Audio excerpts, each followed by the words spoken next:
Oh, cheers. Thanks, Joe. Who would like to kick us off? Yeah, Anton. Hi, Sarina. Hi.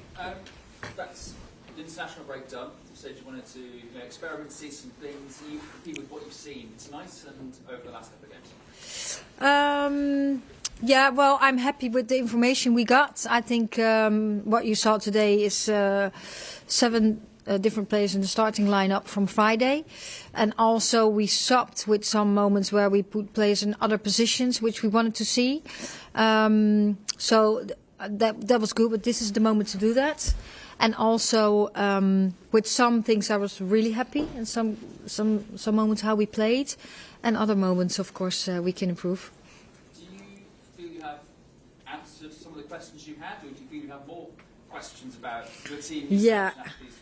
Yeah, I think we have still more questions. But that's what we said to each other before we started this camp. We have 2 camps now with 4 games where we play friendlies, and we don't need to have, like it would be lovely to have all the answers already, but we don't need to have that now. We have 2 more games, and we're just trying to grab as much information as possible. And of course, also players, to see more players are knocking on the door, and some have to be a little more patient than others. But yeah, we're moving forward, and we need these games and to try out these things to be in a better place later on. It was Leah's 50th appearance for England, and she scored, and we saw the reaction after she scored. How happy are you for her to see her back on the pitch and scoring and winning? And also just, I mean, it kind of feels like it's been a difficult time for us. How happy are you for her personally? Yeah, very happy. It's her 50th, so that's nice, very nice and good. And when you then score a goal, that gives memories for her too. Her 50 cap had her. Also nice that she really trained extra on this goal, on this corner. We always train on corners, but she did some extras on it. So that was just really nice, and it showed. It shows her ambition, the way she responded. That she was really happy with that too. Thanks, Anton. Luke? You're looking presumably for players to put their hand up in terms of establishing themselves in the team today. One of those players who really shone, certainly from where we were, was Grace Clinton. What did you make of her? I think she had a good performance. I think you're going a little bit too fast. She's competing. This is a different game than we played Friday. What we wanted from her, what we expected, she showed, and she needs to keep doing that and stay consistent and learn more about the game and how we want to play and the bigger picture than herself only. So those are things we're talking about. But it was nice to see her performance today. And did you think, was it just good to give those young players a bit of exposure so they get a bit more experience, a little bit of know-how at this level? Yeah. Yeah, that's the idea. Yes, of course you hope everyone competes with each other, but things need time, and players are really on their way, and so is Grace, so are some other players too, and you just see the talent, but the game understanding, the bigger picture, sometimes what you need to do in possession, out of possession, that needs some time, and I think this game was a really good one. To give her that experience so she can move forward and learn, but also competing for a position. Thank you. Thanks, Luke. Emma? Yeah, hi, so I didn't know if there was a mic there. Hi, Sarina. When you're talking about things that you want to learn, obviously there was a bit of criticism around the defensive display on Friday.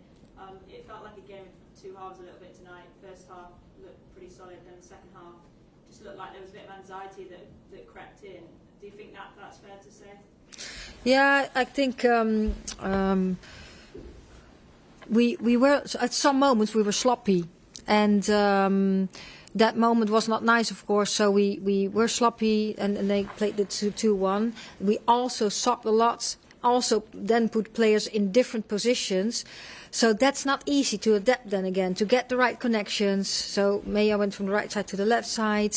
Ella Toon also came in, and she comes in another position where she has played before. So that needs some connection, that needs some time too. So yes, then I saw some struggle moments, but we have to get through that too, and trying to take the sloppiness out and keep playing forward. And also getting connected with players in different positions. So that's I ask a lot from them then. And I suppose just on that kind of theme, would you say that's one of the priorities kind of between now and I suppose February is just getting those connections, particularly off the ball? It seems going forward you may be a step ahead in terms of your preparations. Is that kind of the key for you? Is getting that structure and getting those connections off the ball more of a priority for you? What do you mean with connections off the ball? Like defensively, when you're out of possession, is that right? Yeah, well, that's what you saw today. We tweaked a little bit because Friday we want to have high press, but we went full pressing at moments, but we didn't always get those moments right. And especially in the beginning, of course. And also then we were so expensive, so we went back to, okay, let's first get compact. First get the organization right, and then we have the trigger moments to get from high press to full press again. And I think that went better today. But it was also a totally different opponent, so you have to look through that a little bit too. Thank you. Thanks. We've got a lot of hands, so we'll just keep it to one question each. Okay. Okay. Hi, Sarina. Can I just go back to Leah? Because I mean, you've rightly talked about the positive parts of her performance, but it was her pass that also led to South Africa's goal. How concerned are you by kind of errors like that, or is it just kind of a momentary lapse? Yeah, I think we had more moments this game, and of course we all know, the players know, you don't want to make those mistakes. So I'm trying to figure out, okay, why do I make the mistake? Is it a lack of concentration, or is it disconnection where you need to get better connected to get the ball out? And we had some moments of that, and at that moment they punished us. And yes, of course, we want to take those moments out. And if we want to be at our best, we have to take it out. And football is a game of mistakes. You just want to get as less mistakes as possible. And it's better to have mistakes further away from the goal, because then they can't harm you straight away.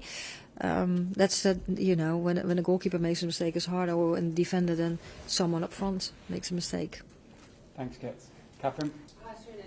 You mentioned the changes to the team, and you said some players need to be a bit more patient. Obviously, you had to be the journey to get on in either of the two games. But was there a particular reason why maybe tonight wasn't the chance to? Yeah. Of course, she has been with us a couple of times now. She's doing well, getting these experience so far more in training sessions. Of course, during how the game continues, we figure out, okay, who we're going to sub and what we want to see. And at the end, we only had 2 subs left, and I chose to bring in Lauren Hemp, because I thought we need a little more experience moving forward in this game. Thanks, Catherine. Sophie? Hey, Sarina. I was going to ask about the kind of choices of opposition for these 4 friendlies, because it feels really important that you're playing maybe opponents out of Europe, where you haven't experienced maybe with South Africa and the US. It's kind of different styles at times, and how important is that for the development of the team, that you haven't doubt? Yeah, as I said, the game develops very quick. So you want to have much opponents in front of you that give you different things and different challenges, because these challenges give us the experiences, and we can learn from that. So that's the reason why we are very happy with these high-level games, and from different continents too. Thanks, Sophie. Tom? Hi, Sarina. Lucy Bronze has been in the mix and said that England are trying to tactically evolve for the Euros. And I wondered if you could maybe help us understand what sort of things about maybe the World Cup run or the Euros win are you maybe trying to tweak so that it's not the same. What sort of things are you trying to change? Yeah, what we basically try to, what you see in the games, that during games and even in moments, you see there are shape changes. And so that means that we have to adapt too. You can say, okay, we play 4-4-2, and they play 4-3-3, but they can go to 3-4-3 or 3-5-2, and we have to adapt in defense then. But we also want to be unpredictable. So in our game, we want to change in these things. We want to be unpredictable. We want to get the dynamics in. So we challenge them in their decision making against us all the time too. So that's basically what we are figuring out, where we can tweak. We're not going to throw everything overboard, but I think that's where the game goes, and that's like getting a better game understanding and being able to adapt to other pictures or create another picture yourself. Does that make sense? You're looking at me like... Okay. Thanks, Tom. We'll take 2 more questions. We'll go to this gentleman here at the front. Hi, Coach. Zayn Labi, Trinity Media. I'm going to ask you a question from a South African perspective, if that's okay. You don't speak Dutch? African? Afrikaans. Okay. Ik kan klaar. Yeah. Verstaan mij? Okay, sounds good. Tembi Katlana is obviously a talisman for Banyana. Yeah. She scored the goal. You know, the team lost 5-0 against Denmark. Her and 3 other players were back that were based in Mexico and North America. Can you just give us your perspective on Tembi and, you know, how hard she is and what a threat she is to teams from your perspective? Yeah, of course, Banyana, they're a lot better with those players in the team. That's what we were expecting that too. But she's an absolute threat. She's so fast, and her technical abilities are good to the goal. How she scored, it was really good. And also her runs are smart. And yeah, she's so fast, so it's an absolute threat. But the timing of her runs and the direction of her runs were just really good, I thought. Thank you. We'll take a final question at the front. Clive Egan from BBC Coventry. It's your second visit to Coventry. What did you make of the support you got? Yeah, good. They were loud again. And I think it's good so you can connect with the fans here too. So, of course, we love to play in Wembley, but it's also nice to go into the country and give other people closer to this area the opportunity to come to the game. So, of course, we really appreciate the support, and we hope they had a nice evening. And it's 2 wins out of 2 here. Will you be back? Yeah, so, yeah, that's if you promise me that we can get all the wins here, we'll come back all the time. Okay. Thanks ever so much, everyone. Thank you. We'll see you in a couple of weeks. See you in November. Yeah. Thanks, guys. No, thank you for giving us a chance. No worries. Bye, thank you, Coach. Ja, dankjewel. Goeie reis. Goeie nacht. Safe journey home. Thank you.